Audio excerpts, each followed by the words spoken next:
Welcome back to the Trending Communicator. I'm your host, Dan Nessel.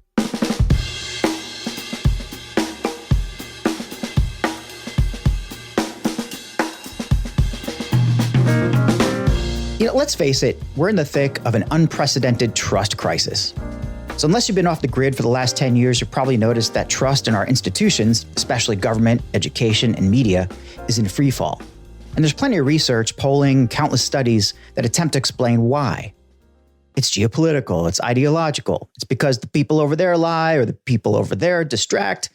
It's systemic gaslighting, it's denial of facts, it's false narratives, it's dark money, it's algorithms, whatever. The point is that everywhere we look, we're finding more and more reasons to doubt that the information we see and hear is trustworthy. Misinformation and disinformation is everywhere, and it's only getting worse. Technology, and especially AI, has enabled bad actors to disseminate bad information at scale through deepfakes, AI-enabled content farms, and oh so many bots. This is the world we're contending with, and as communicators and marketers, we're often on the front lines of this information-driven trust crisis. So what can we do about it? Well, maybe my guest this week can help us out. A PR and marketing pro who cut his teeth on the agency side in the UK, he's built his career in Israel's vibrant startup community, leading PR and marketing for both B2B SaaS and consumer brands. Today, he leads marketing for Cyabra, the leading media monitoring platform that detects, uncovers, and mitigates against malicious actors, bots, bot networks, and generative AI content. Here to help us make sense of the good, the bad, and the fake online, please welcome to the show, Rafi Mendelsohn. Rafi, it is good to see you.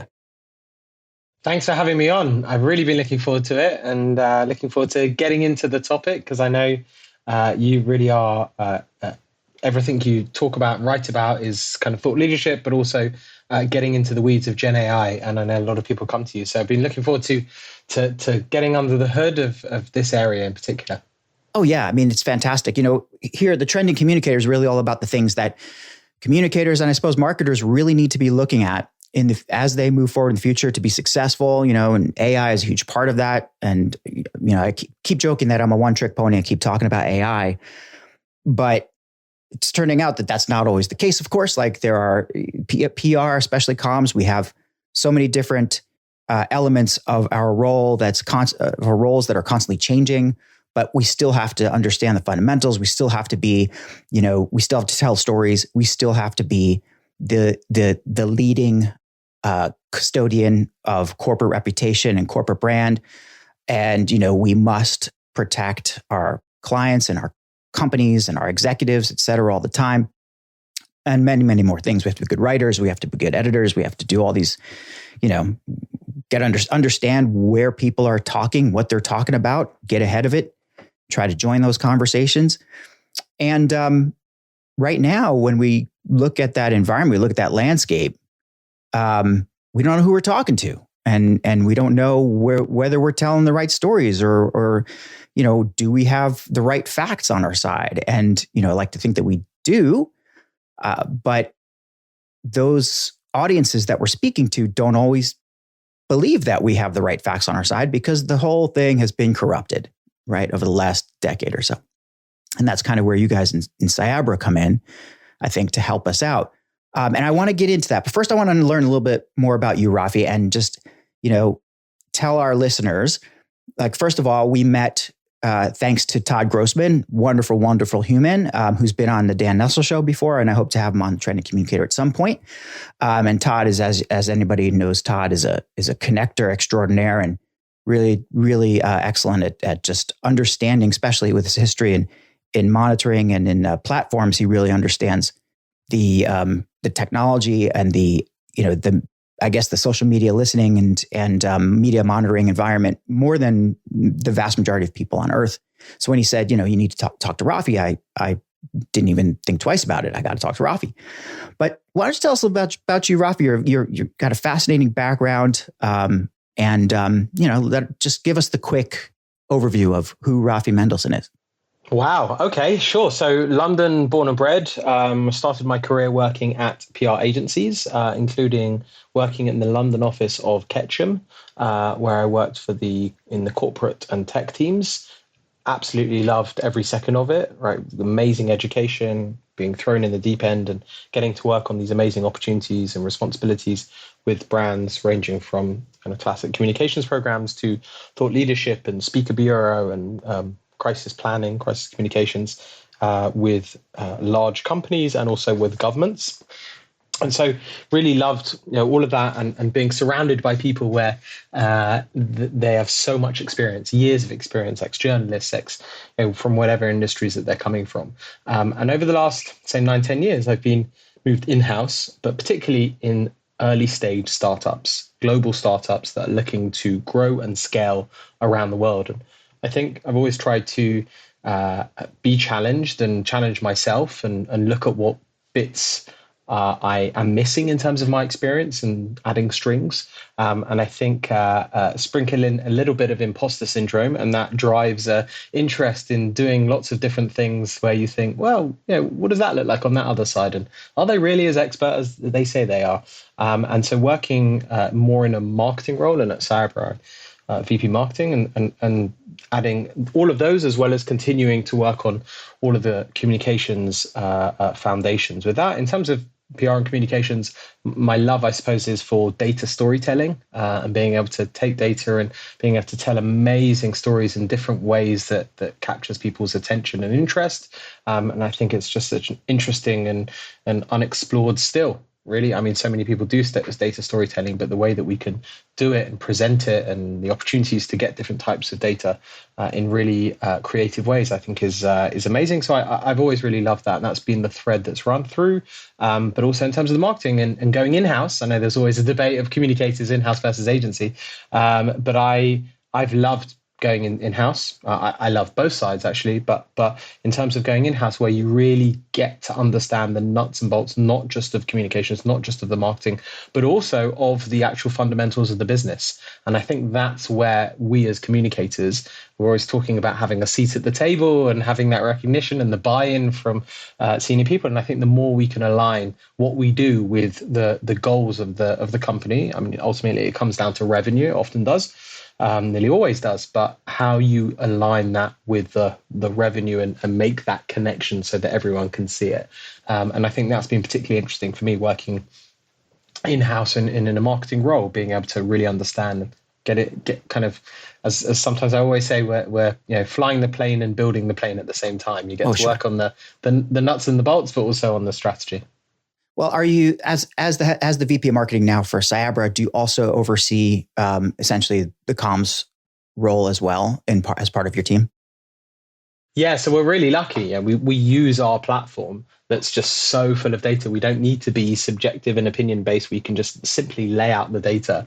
As we sometimes say internally, we're kind of the Batman of that social media world, right? Where we can just say, here's the information, and we're shining a light on dark corners of the internet of social media. And so that's absolutely a massive role. And dis and misinformation is increasingly coming up in pretty much every type of conversation, from personal to professional to commercial, business-wise, but also to political.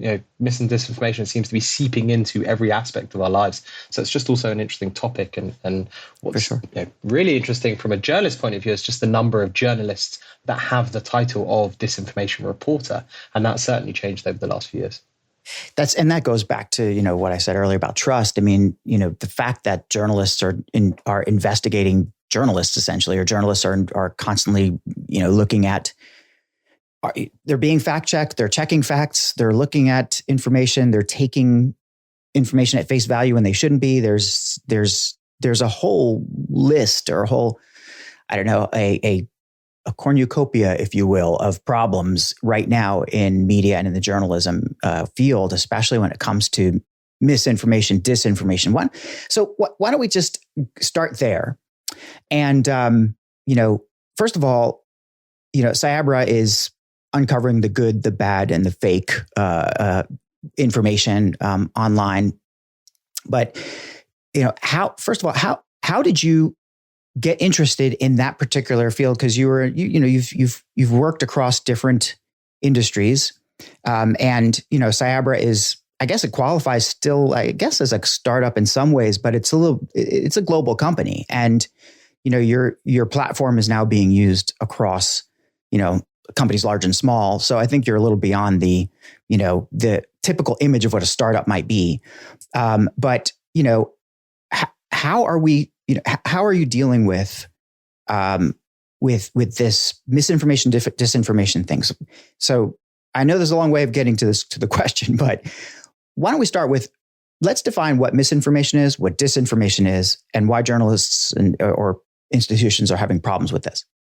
Yeah, absolutely. Let's dive straight in. But also, what's interesting in kind of just a few minutes of our conversation, we've touched upon related, but also sometimes separate conversations about trust and truth and the tone and content of our conversations that we have online and the various different stakeholders, from individuals to journalists to politicians. And I think sometimes it's interesting to combine all and then sprinkle in some Gen AI, of course. It's interesting to combine, but often those conversations seem to intersperse, but it's also possible to dissect them as well in terms of understanding the frameworks of what we're looking at. So Cyber, we are always looking at it from the perspective of how are malicious actors operating. Right? The company was started, as you said, it's not a 1 or 2 year old startup. It's 7, 8 years old, but was created. The technology was created with governments in mind. So the idea to work with intelligence officers. And we're considered an OSINT tool, an open source intelligence, which just means that we collect publicly available information and no private information. And we work with intelligence officers to be able to identify threats coming from social media. Now, when the company was started, or a few years ago, you said the word disinformation. Everyone said, "Yeah, we get it. Elections, right? That's that's when it's used for. That's when it's relevant." And it was, and it is, but it's not just. And so, disinformation is the purposefully created spreading of false information, false facts, false content by malicious actors who have the intent of sharing information or misleading people through that information. Misinformation is when people unintentionally share. So we might be seeing something on social media and we think it's real and we engage in it and we share it and we like it or we post it, and actually it isn't real, either because we have the best of intentions or maybe we don't have the best of intentions. But either way, it's kind of that unintentional spreading. And so there is we see both happening, but in particular, what we are looking at when we are talking about AI, when we are talking about bots, when we're talking about content, is where cyber is predominantly focused on the malicious actors who are the main proponents of disinformation. I think a lot of the problems that we're seeing with trust can be traced in some ways. I mean, it's hard to say where it can be traced to because it's been a decline for a long time. But the conflation of misinformation and disinformation. When one side or the other doesn't like something, doesn't like a narrative, they're quick to say it's just misinformation. And here in the US, you don't hear the word disinformation thrown around too often, because that's basically straight out accusing someone of, as you said, being malicious, of lying, of just distributing with the intent to deceive. So we see misinformation. And I think the word itself has lost power over misuse and has become a kind of disinformation of itself. We're get kind of meta. The rank use of misinformation is a tool that is employed often across different institutions to shut down argument or to just kind of shift narratives into a direction that people think is the right way to go. And in marketing and comms, we're dealing with stakeholder communications, audience communications all the time, and there's always a good chance that one of our audiences or some of our people, or whether it's our employees or our CEO or somebody, will have a different view of what information is real and what information is not real. I'm not talking about necessarily business intelligence or analytics like that. I mean, of course, the big societal and I guess larger scale macro stories that we're seeing that are being manipulated out there, primarily on social media. So what is it that you're doing, or that Cyabra is doing, to I guess, put some fact behind those terms between misinformation and disinformation, like being dispassionate about helping people understand what is real and what isn't. In some ways, this challenge is in no way a new one, right? That for hundreds, for thousands of years, the flow of communication and the way that people interact with each other and absorb their news, in some ways, there's been a challenge for thousands of years, right? The way that some people are receiving some information from certain authorities over others, and the way that information is used to influence people and help them form their opinions.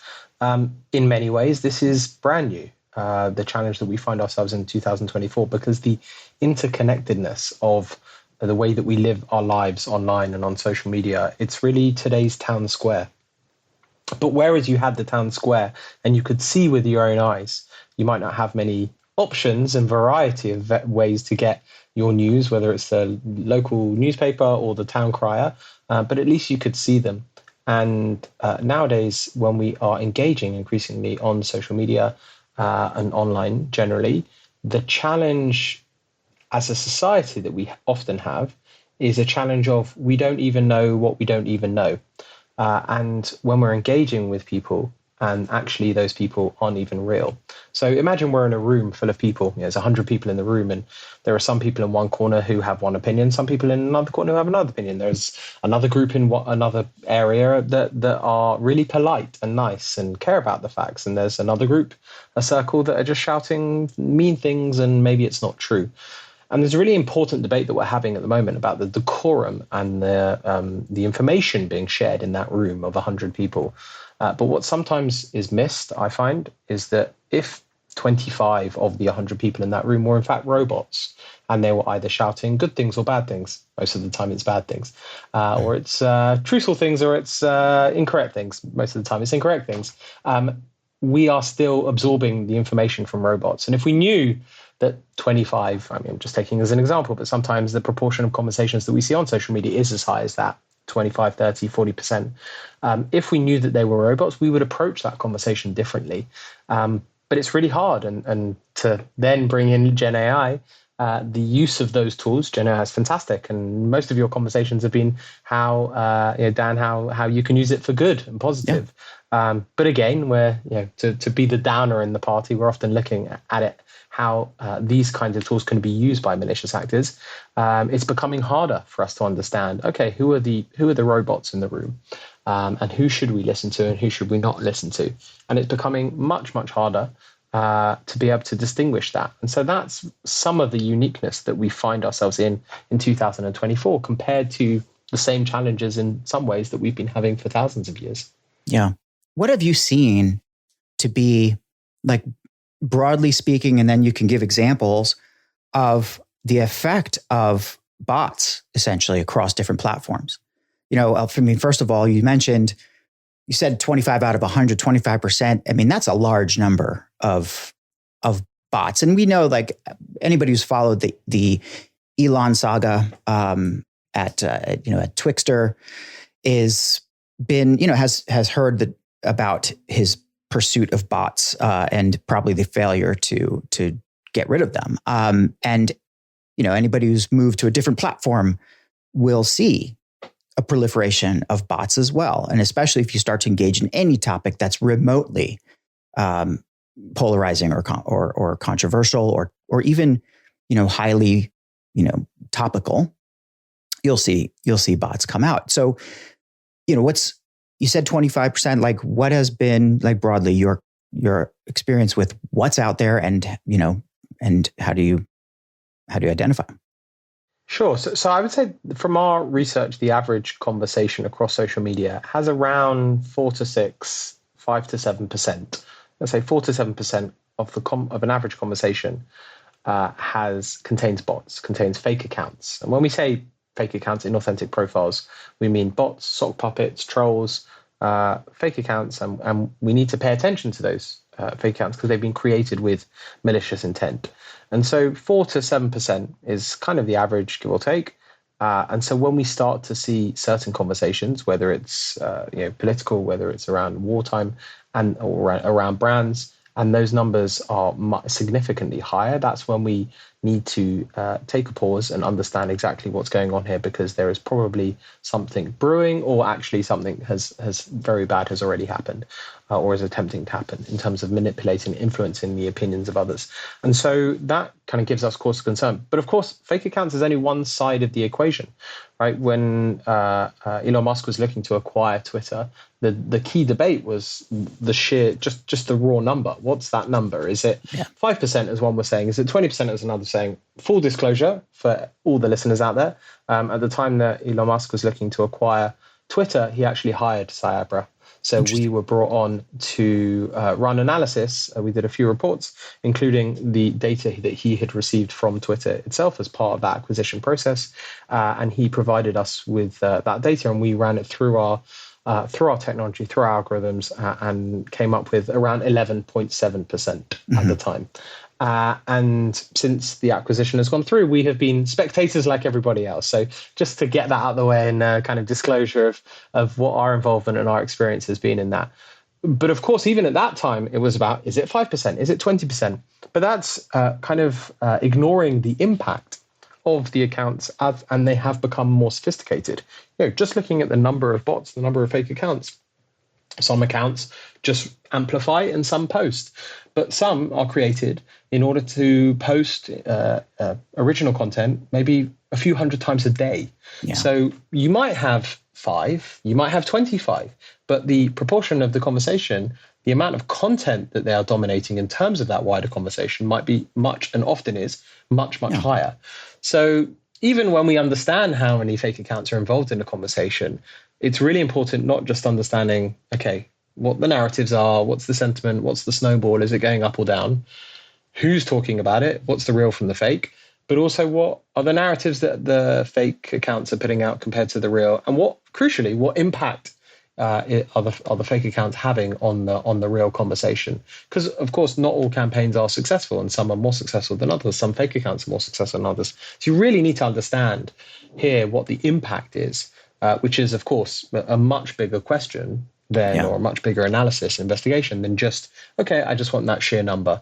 That number is often an interesting and helpful entry point in terms of the conversation, particularly for brands, to help them understand what they're seeing. The not knowing what they don't know challenge, but it needs to be seen in totality.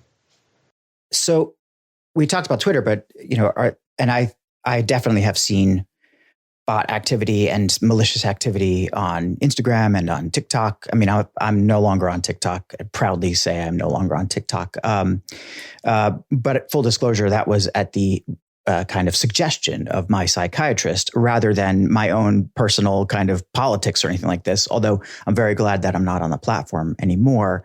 But we're seeing, I think on all the platforms where there is significant interaction, especially political interaction, there's a proliferation of bots. I haven't seen so much on LinkedIn though. Not to say that there's not false accounts, because there certainly are, and I get hit with them, but they're so easy to spot, or at least I think they're easy to spot, being on the platform for 20 years, more than 20 years now. I can generally tell, but that's just I'm not using an algorithm to tell. I'm not using any kind of technical skill. I'm just eyeballing it and saying, yes, this is fake. Most people will not be able to do this. So where are they? Like, where do you see them? Where do you see the bots? And we're talking about bots, but we can slide into other malicious things. But while we're on this topic, where do you see them, and where do you think the problems continue? And if you don't mind saying, where are they coming from? That's the best. I knew that would be a tough question. That really is. So I'm just going to carefully slide past that question and answer the first part of your question. Sure. We can come back to that later. But in terms of your question of where are they? Again, to pull that back from to look at the perspective coming from malicious actors and how do they think. Sometimes the debate is around, okay, this is all on X, or it kind of goes through cycles of which platforms are the ones that people are focusing on at that time. A lot of people are looking at TikTok now. But if you're a malicious actor, whether you're state, whether you're a state actor, or whether you are individual loan actor, or if you're organized, if it's for financial benefit, for whatever the motivation is, then you are not just going to be looking at one platform. The way you approach it, as they said in the defense world, the TTPs, the tactics, techniques, and procedures might change, right? You might approach it in a slightly different way. But why would you take one platform that has maybe a few hundred million active users compared to the rest that have even more so? And so definitely it's across all of the platforms. It's a really big challenge, right? It involves the answer to this involves platforms, us as a society, regulators. It's all stakeholders. It's a really tough challenge because they're really smart at what they do in terms of those who are trying to influence and disrupt social discourse. So it's across all the platforms. But then the other thing to consider, and I think this is something that we are seeing alarmingly more over the last 6 to 12 months, is the way that fake accounts, for a variety of reasons, are also inserting themselves, or people are coming across them, not just when it comes to going to the polls and when it comes to election time, but actually in most aspects of our lives, and we think we are shielded from it depending on the conversation, depending on our interests. If you might be interested more in sports, or you might be interested in whatever it is, but actually seeing the way that fake accounts are inserting themselves in every type of conversation is particularly worrying. And so this is no longer just the domain of one platform, or the domain of an election cycle. When you say the way that they're inserting themselves, is that referring to the sophistication with which they are analyzing or looking at topics and conversations? Is it the way that they portray themselves, or the way that they can sort of deceptively sneak into conversations? Like, what's changed about the way that they are inserting themselves? Wow. So now we get to really geekily get under the hood and kind of get into the specific details. So we look forward to this. So the way that the types of conversations are engaged in themselves. For example, let's just take brands. We're finding that they are being impacted by brand disinformation. I would say there's a few, but it's two predominant ways. The first one is when a company has done something, or is perceived to have done something. If they've taken a certain decision as a company, or perceived to have taken a decision, so whether that's around societal issues, DEI, trans rights, LGBTQ+, or whether it's around wars and taking sides. And even if the company hasn't actually done that, if there is a perception that they've done that. So it's something that the company has actively done. And then we see real people involved in quite an emotional, aggressive, angry way. And then we see fake accounts piling in and driving certain conversations, certain hashtags in a way that really escalates that. And sometimes that conversation can be proliferated by fake accounts to the point that journalists then see it, are reporting on it. They themselves don't know the difference between the good and the bad and the fake, or that actually conversations online materialize physically, whether it's protests outside offices or in shops, whatever it is. And so that's around the kind of geopolitical or a certain political society issue that the company's taken.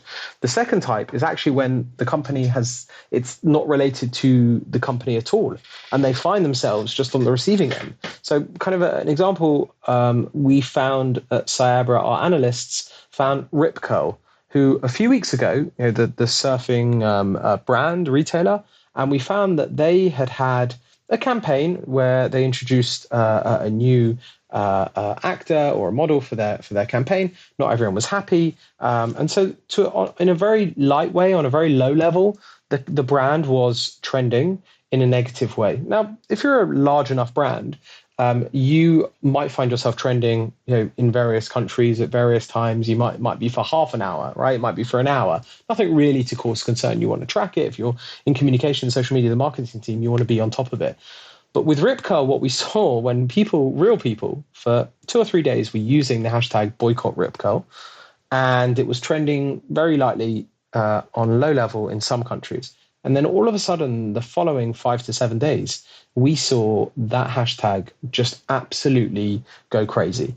And it was escalating, a 400 something % increase of people using it. It found itself trending massively around the world. And when we analyzed that period of time where all of a sudden the hashtag skyrocketed, we actually saw that it was the accounts responsible for that were fake accounts, but they were actually fake accounts that had been created in advance of the Indian general election.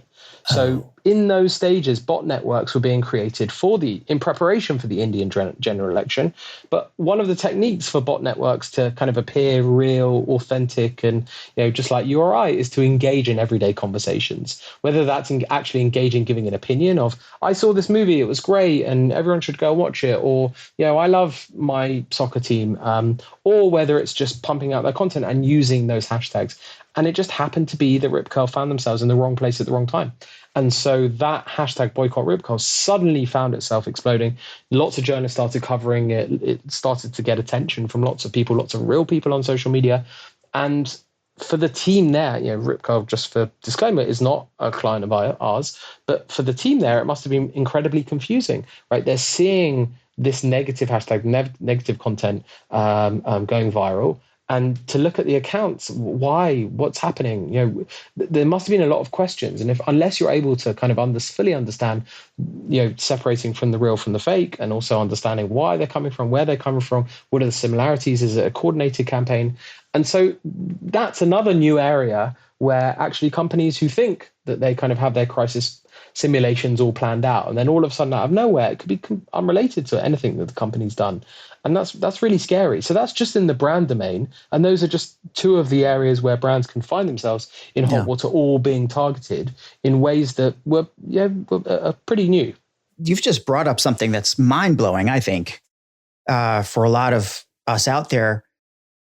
When you represent a brand or you work for a company, you're in-house or even on the agency side where you have a client. You want to figure out how to defend, how to protect and defend the reputation. I mean, reputation is always forthright in the communications world. So you go through and you figure out what topics you should be talking about. You figure out what you should be avoiding. You figure out what aligns with your values and your mission and your purpose. And the typical toolkit, I would say, that anyone who's experienced and sort of been around comms and marketing for a while just understands that you can't just tell a story. It has to be aligned and connect in so many different ways so that it's relevant and resonant. Now, there are countless events and countless things around the world that have nothing to do with any of this. So, why would my company, for example, I'm working at Lixil, it's a kitchen and bath and water technology company. My company has absolutely nothing to do with almost any political issue whatsoever, and unless it comes to advocating for clean sanitation, safe sanitation, that kind of thing, right? Very safe. I mean, I don't think there's anybody out there who would say that that's a controversial position to take. So, in some ways as a communicator, it's a breath of fresh air because I feel like, okay, I don't have to worry too much. But now what you're saying is that related to completely unrelated issues. So we know that the elections in the US are coming up. We know that that there are, the Mexican elections just happened. We know that as of the time of this recording, we know that the Indian elections have gone on, South Africa elections, all these things that have nothing to do with us. But what you're saying is that bot networks are being created to influence or to play a role in those particular events. But in order for those bots to have legitimacy, they have to build their own profiles to look like they're actually real. So to break it down to a very practical and anecdotal kind of example that, I see almost all the time is when I'm looking at comments, and gosh, God knows I shouldn't be looking at comments. It's very unhealthy. But when you look at comments for anything, you'll see, so-and-so XY32723, some kind of crazy number, which is usually a giveaway, but I'm sure that they're veering away from that now. But you click through and you see, okay, they got one follower, no posts, or one post, and the post is just like, it's ridiculous. It's a bot. But Now, if I had checked that out, like let's say 6 or 10 weeks later, the bot happened to survive, and it has then a history of random or different kinds of posts that's sort of all around a certain area, I would be at a first glance, it would be much harder to tell that this is fake. And there's a brilliance, a malevolent brilliance about this. So when that happens at scale, clearly that's even more problematic than it was before. So what are we doing about it then? I mean, how can we as communicators, what should we be doing? And even more so, if something does happen, right? If it's impacting you, and even more so, if you're a publicly traded company, that might be the motivation for malicious actors to target you. So it might be nothing you've done, but actually just purely by virtue of the fact that you are a publicly traded company, and they might try and impact your stock price. Yeah. And so, but I suppose linking it back to the earlier conversation in terms of us and communicators and the role that we play, if you are a company who's experiencing this, or there is a certain amount of conversation, let's say it's not even at full crisis mode, it's kind of in issues, and there is a conversations or people starting to notice, and the CMO or the CEO of the company or the board, and actually in Ripcar's case, we saw, we can't say it's 100% connected to that, but it probably contributed, the share price drop. Right, that's going to get very quickly the attention of the board and of the CEO, and they're going to turn around probably to two groups. They're going to turn around to the security and cyber team and say, what's going on?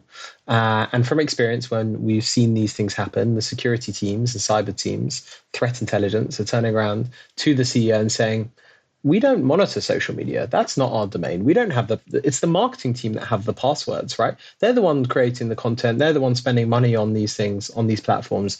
We don't touch any of that. And then you go to the social media teams. You might have some crisis communications people, and they might be ready or with their handbooks and their playbooks and their simulations that they've done. And some of those might account for the situation scenarios that they're finding themselves in. But generally speaking, us as communicators, we're kind of thinking of, well, we improved our sentiment and we had a 12% increase of mentions from last year or last month. Look at what a great job we've done.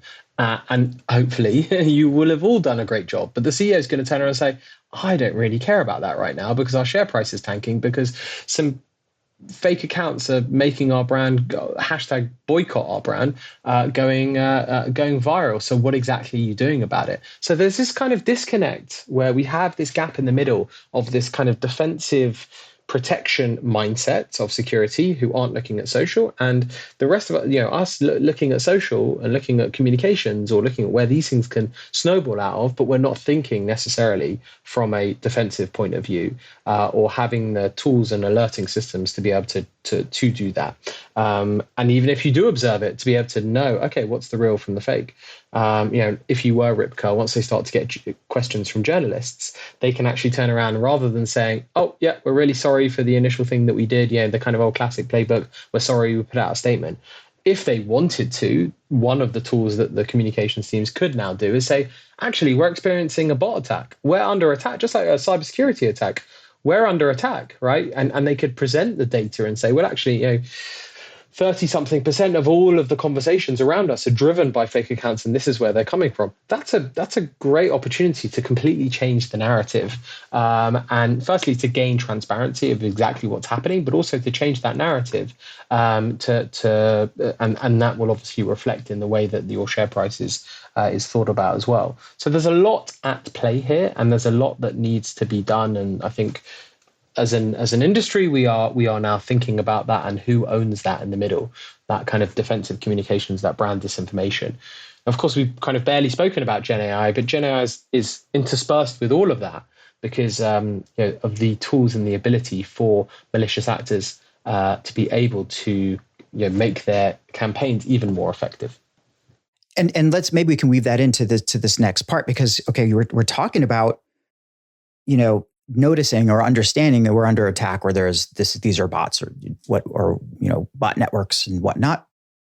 And there's some bad actor behind this, and nice way of pivoting away from where they're coming from. Appreciate that as a comms professional. It's just kudos to you, but we know they're coming from all over the place, all over the world, right? I'm happy to answer that, by the way, because I think the analogy there, I think that the useful analogy to think about is when people say, who commits crime, right? Yeah. Crime is being committed. There's lots of different types of people that commit a crime. State actors commit crime, organized crime, individual loan opportunists. So where does it come from? It comes from a multitude of places, each with a slightly different motivation. The motivation itself probably hasn't changed for thousands of years. It's power, influence, and money. It's always been that.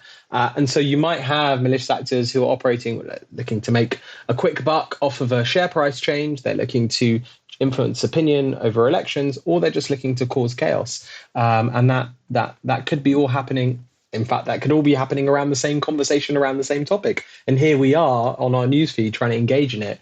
There's real and there's fake, but there's also different motivations and different reasons of we're seeing all the fake accounts, not necessarily being able to distinguish it. So hopefully that answers somewhat your question without dodging it. Oh, for sure. Look, I think anybody who's out there kind of knows a lot about where, some of the specifics about who and what and where, but I think it's broader than what people think. Like, it's not just this particular country or these particular people. And I like what you just said there about there's organized crime, there's financial crime, there's different kinds of criminals, therefore there's different kinds of actors here. And the fact that the cost is fairly low means there's a low barrier to entry to make this happen, right? But what I wanted to get to, so we've been talking about, okay, there's malicious actors and there's bot farms, and AI is just augmenting this. AI is just allowing content to be created at even greater than scale, and for bots to sound even more, kind of ironically, human, because they're using the AI to just generate a lot of content. And certainly, when it's especially if it's in languages that aren't native to the operators or to whoever else is out there. Like, I don't know the technology of, or the operational side of a bot farm, and you probably do. But put that aside, once you understand that there's bad information out there, it's straight up disinformation. What do you do? Like, what is the next step? Because my last, episode I just recorded recently and just posted recently, we talked about crisis comms. And generally speaking, it's about like, okay, when the crisis happens, you're reactive. And there's a playbook, which you should probably, if it's not written in the last couple of weeks, you should just throw it out the window, because everything changes so quickly and so rapidly. And we talked primarily about, what to do when you're in the crisis. Okay. So how do you deal then with this? Like, what should companies do? What steps should they take, or communicators, or even individuals who are being attacked? So what is it? What is the next step? And let me add one little kind of wrinkle to that, because, we mentioned that Cyber is Israeli. I have made no secret about, my connection to being Jewish and to sort of watching the events unfold out there, since October 7th. One of the things that I've noticed, and this isn't just specifically related to that, but I've noticed it because of this, is this whole concept of shadow banning, right? So you have people who are legitimately trying to share good information who are getting banned, or kind of, shadow banned. In other words, their posts are going out there, but they're being dramatically squashed or turned down so that they're not reaching the right number of people. So if the response requires, disseminating good information to combat bad information, what do you do when sometimes the good information is being kind of tamped down or downgraded by the algorithms? So there's a couple of elements here, right? Number one, what do you do about these attacks? And number two, what do you do when the good information is in turn being kind of tamped down by the platforms themselves? Sure. Well, social media is still, for communicators, is still only one channel. It's only one opportunity to get our message out there. So, much of the playbooks will stay the same. I'm certainly not suggesting that the old communications playbooks that we had need to be rewritten and chopped up and burnt. That's definitely not the case. I suppose it's understanding what we are seeing, and having that CT scan of exactly what the conversation is, more than, and not just what the conversation is, but also who is involved in it. And I think so far we're very focused on what's being said and not who's saying it, which is a kind of key component. You might not even have to update the crisis communications handbook, but principle right at the beginning is you want to understand what's being said and who's saying it, and the nuance and the difference. And your approach is going to wildly change depending on what you are seeing out there. And so on social, the ability to understand, okay, let's differentiate between the fake accounts. Let's see what the narratives are that they're putting out there. We do see some brands who, when they're experiencing this kind of negativity, they take it upon themselves to respond to every single account as a kind of communications and customer support. Let's respond to everything. I'm really sorry you've had a bad experience. Let's speak about it. And then sometimes we come along and say, well, actually, a huge chunk of all of those accounts that you're engaging with are fake accounts. You're essentially speaking to robots. And so you shouldn't be doing that, because that's not going to have any impact at all. You do need to address them, but the way you do that is completely different. You're not reaching out to them, but you want to get them taken down, right? You want to get them addressed. Even then, you might have tens of thousands of fake accounts, but maybe there are 200 fake accounts that are the kind of super spreaders of the negativity and of the disinformation. And so therefore you want to address the quality of the negativity coming towards you rather than just the quantity. And so again, that's a slightly sharpening of the tactic that you are going to use in order to be able to overcome the challenge that you're facing. And so therefore going to platforms and not saying they're being mean to us, or maybe it's incorrect. Actually, they're saying it's a fake account.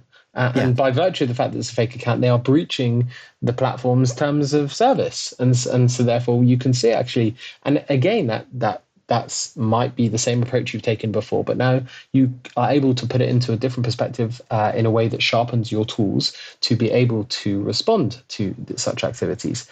On the opposite side, you also want to understand who are real and who's positive about you, because maybe you see a conversation that's trending or an issue that comes up, but maybe not everyone feels negatively about it. But you want to identify who is real and who is being positive so that you can amplify those voices, as well as just purely understanding what the lay of the land is. What does this CT scan say, so that you can then communicate that internally, you can then respond appropriately, but you can communicate that externally. When it comes to journalists giving you a call and saying, hey, we're seeing all this negativity, and they say, actually, the 5 examples you've just sent me in an email are, 3 of them are in fact fake.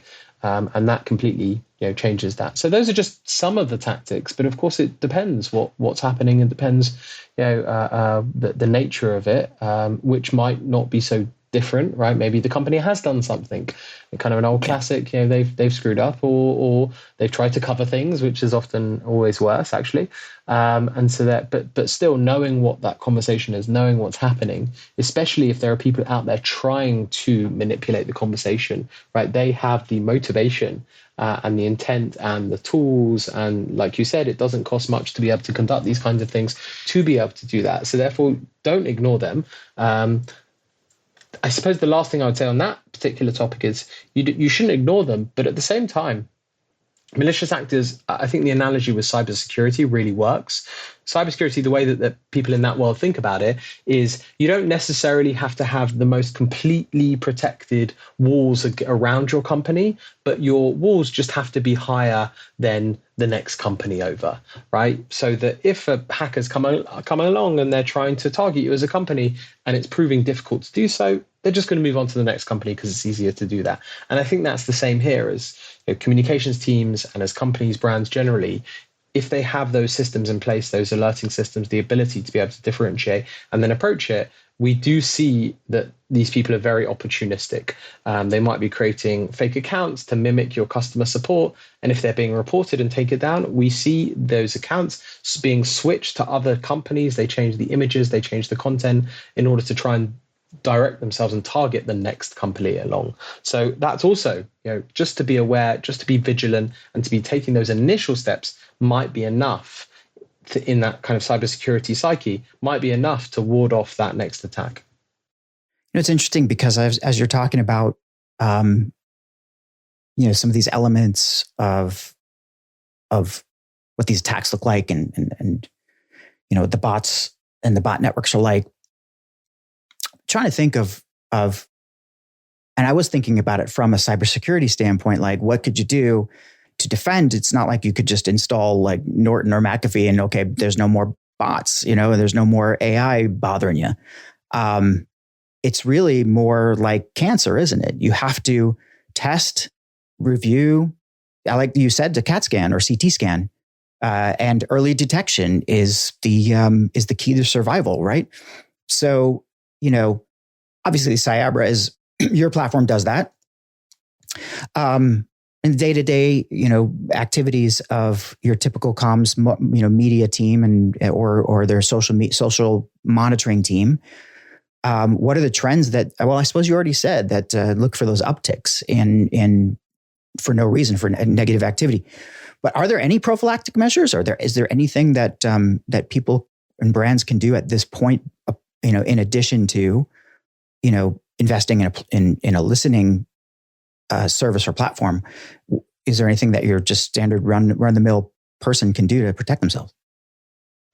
Yeah, so I think that kind of monitoring is foundational, and having that right kind of monitoring and however you do it, and also as well just that psyche, that mindset of okay, we want to increase and improve our mentions and improve our sentiment, etc. But we also want to be on the lookout for the next thing. The best companies that are doing this are also thinking, they're kind of acting like countries, not companies. And I know that sounds like that's the exclusive, opportunity for big companies to be able to do that, right? I wish I was a big enough company to be able to start thinking about as a country. But actually, we've seen that amongst medium-sized companies as well, thinking like countries and not just like companies, and thinking of what that next exposure is, what the risk is, what's the topic that could impact you, and so that's also kind of a mindset.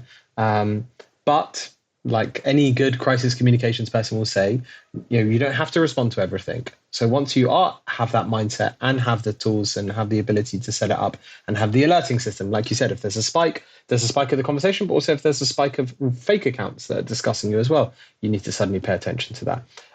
But you don't always have to respond to everything, and responding to some things, monitoring other things, but also ignoring other things as well. That's incredibly important. If you see, something that could be an issue, but actually it's not causing a threat, it's not having a wider impact on the wider conversation yet, and so therefore you don't need to do anything, and that can be empowering as well.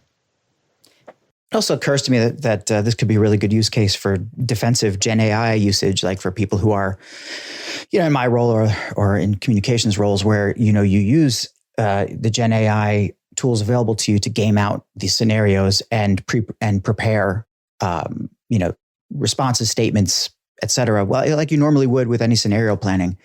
I have to say that one of the I guess most eye-opening or exciting things about Gen AI that I've seen is this ability to use it as a kind of wall off of which to bounce ideas, or using the proper prompting and the good, the right amount, the right kind of base knowledge to transform your AI intern. I call it an intern, but to put your Gen AI platform to test as a as a scenario planner and as a co-creator of different kinds of I guess mitigation tactics. It's really good.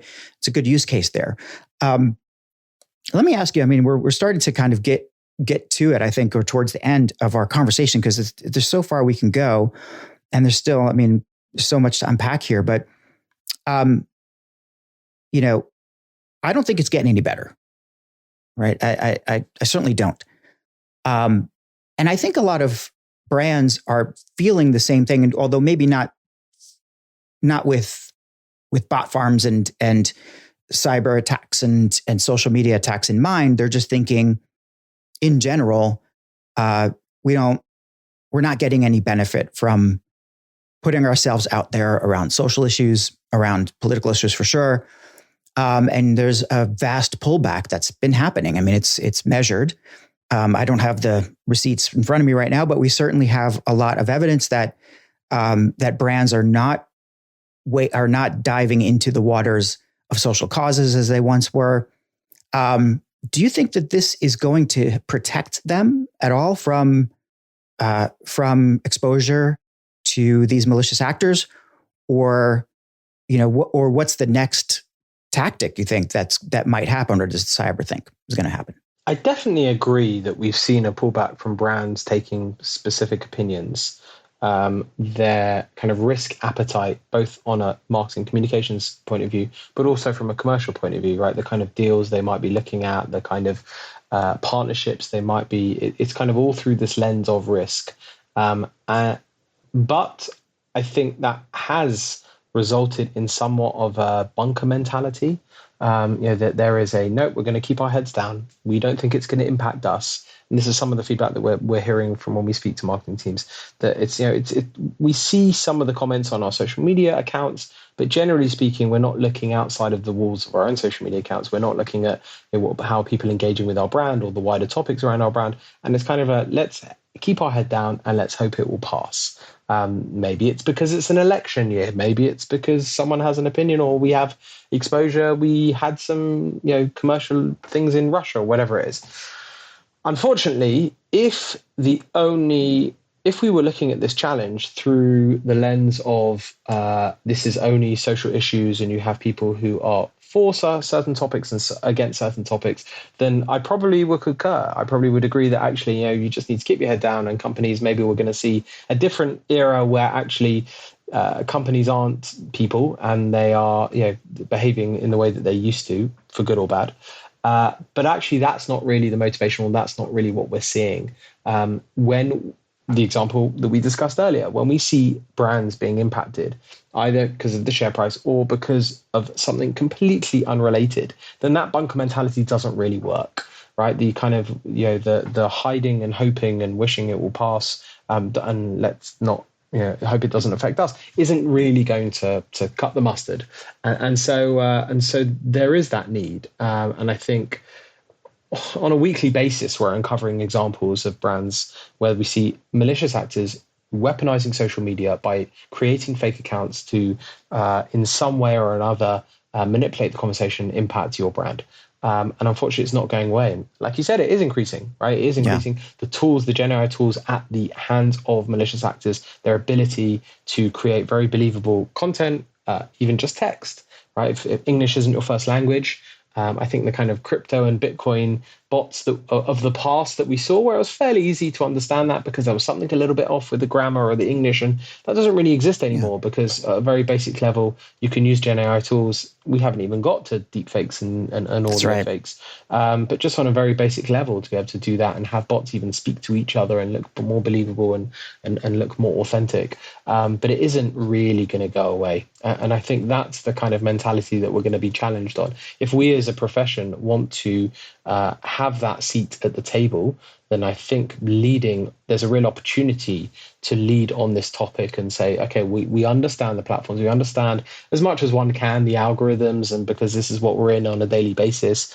we understand how to craft messaging and communications and work with journalists. Okay, now we need to add in the equation of how this is impacting general society, how it's impacting the world, no longer around just elections, and what we can do to be able to mitigate it and have something to say. And I think that kind of credibility for us as an industry, as marketers, as communicators, will really benefit from that, because we'll be able to lead as opposed to being impacted once the doors of the bunker are blown off. It's about understanding the landscape around us and being able to counsel and advise our clients and our executives and our employees in the right direction. Obviously it's the knowledge is power, right? Now, if you're coming from a position of knowledge, you will do the right thing. You will be able to add. I don't know if you'll necessarily do the right thing, but you will definitely be positioned to add value to your organization. One thing that kind of occurred to me as well is that, you mentioned deep fakes, and I know that we didn't get to it. And that's a whole different world there. And I think people are more aware of the fact that there's deep fakes out there. And to me, it's not so much about the detection, although it should be, but it's really all about like a reaction to say, well, I don't know what I can trust at all anymore. So it's like a giant psyop that's happening, and it actually is happening, in certain sectors, in certain places, as we've seen. But as far as Gen AI being this tool to create text, it's also in the wrong hands. It generates code, generates images, it generates everything that one would need to build a profile that would otherwise pass, in a cursory or even somewhat middle depth fashion as a real person. And that's very, very troublesome to me. But Rafi, we've talked a lot about, these very, very concerning things. Last thing I'm going to ask you, which I generally ask most folks on the show is, I usually ask what's keeping you up at night, but I would imagine that your day job is fairly all about that. But what do you see coming down the pike? Like, what is, you think, the sort of immediate or like short midterm future for communicators as far as what they're going to have to cope with in this environment and what they should be doing, or if there's another trend that you're seeing that you want to highlight? Let's be a little predictive here. What's on your mind? Sure. So I'm going to answer it from the perspective of my where I come from as a communicator, right? From representing the industry. I think what isn't new is the conversation we've always been having of, okay, having that seat at the table and wanting that buy-in and people seeing us as having the relevant opinion. And I think what is new is the answers, the questions that we're being asked with regards to new technology, with regards to new threats, with regards to, you could be a mid-sized company and people are asking you about, how is Russia going to affect us, right? We're no longer kind of insulated those things. And some of those might actually not be so new, but the expectation that we're going to be able to craft and really guide and advise in such stormy weathers where it's so difficult to, like we said at the beginning, differentiate from the good, bad, and fake, I think is going to make it really, really challenging. And I think what's going to be interesting over the next 6 months is who is going to take that voice. I think over the last few months, there's been a certain amount, Gen AI, we haven't even, I've spoken purely about the negative aspect of it, but of course, a lot of it is positive and we're all using it on a day-to-day basis. I think it's fantastic what we're seeing here, and I'm encouraging my own children to be as proficient and engaging themselves in it as much as possible. It's a great opportunity, but also in terms of the challenges coming down the line, I think we've seen that there's been lots of tools out there that have promised to be the answer and they're not, and maybe we've kind of passed that tipping point where, okay, it's not going to be the thing, jobs, people aren't going to lose their jobs in the millions and whole industries aren't going to be burnt down, generally speaking. That's my personal opinion. But at the same time, this technology is still here to stay. Okay, so therefore what was communicators, how do we weave that into the conversation of the challenges, strategic and tactical challenges that we have and the questions that we're being asked? And so the next 6 to 12 months, I think, is going to be really interesting from our industry perspective of who is going to be the ones with the best answers. Is it going to be the people in the cybersecurity world? Is it going to be technologists? Is it going to be tech companies? Or is it going to be communications? And it might be a combination of all of those things. And we are trying to work our way through that. But I think we need to try and continue to up our game and work through it more than just, AI has helped me write a better press release. I think we need to look at it as a whole and really understand where the direction is going so that we can then do our jobs and we can then also guide the people around us and the organizations that we work in. Brilliant. I mean, I agree 100% with everything that you're saying. And I would just, it feeds into, something that I think about sometimes and I've spoken about a little bit, which is, we just don't know what is going to happen. We don't know how far we can take Gen AI. It is that black box. But it is this enabler, where you can say to it, hey, wouldn't it be great if? And if you can say, hey, wouldn't it be great if I could mitigate cyber attacks? Or would it be great if I could mitigate, social media negativity? and then sort of start to have a conversation with it and just figure out where that's going to go and see if it can help you come to solutions. There's a tremendous amount of value there.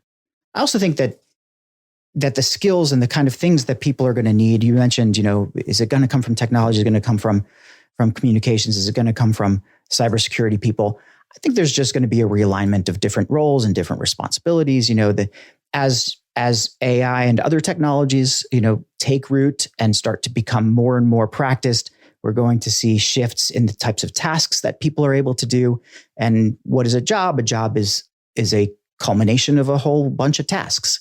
So as the root elements of what a job and what a role is changes, then it's natural that those roles will also change. Just don't know how or what yet.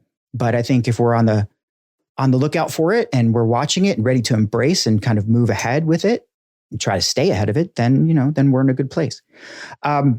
So Rafi, I am again very, very pleased and grateful that you've joined me, and our listeners. I mentioned it earlier, but Rafi is in Israel today, and I am here in the U.S. So we're talking about a 7-hour time difference. It's the end of Rafi's day. It's sort of the middle of the beginning of mine. So I really am grateful, for you taking time from your post-work family time to come and join me and our listeners here today for this conversation. And if anybody wants to find Rafi, just look on LinkedIn. Look for Rafi Mendelsohn. His name will be spelled properly in the episode title. Go to cyabra.com. Again, it will be spelled properly in the notes, but cyabra.com, cyabra.com. Fascinating area of communications we should really all be on top of. Check out cyabra.com. Any place else, Rafi, that people can find you? I think those are the main places on X, although kind of probably not posting as, sharing content as much as I used to. But also I would just say, those are the main channels, but please also get in touch. I think this is a challenge that we're all trying to grapple with and work with together. So definitely get in touch. I don't mean in terms of business. I wear a marketing hat, so I have the luxury of that. But I genuinely mean in terms of, okay, let's see what we can uncover about the brand, but also how can we come up with better tools and solutions to the challenges that we're facing. We might have a better CT scan, but how can we also be better medical practitioners as well? So do get in touch around that.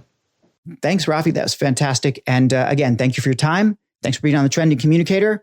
And I will see you again here sometime again, because I really need to talk more about deepfakes. So thank you very much for your time.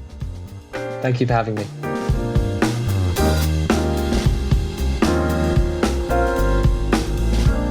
Thanks for taking the time to listen in on today's conversation.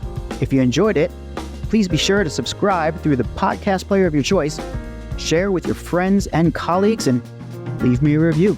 5 stars would be preferred, but it's up to you. Do you have ideas for future guests or you want to be on the show? Let me know at dan@trendingcommunicator.com. Thanks again for listening to The Trending Communicator.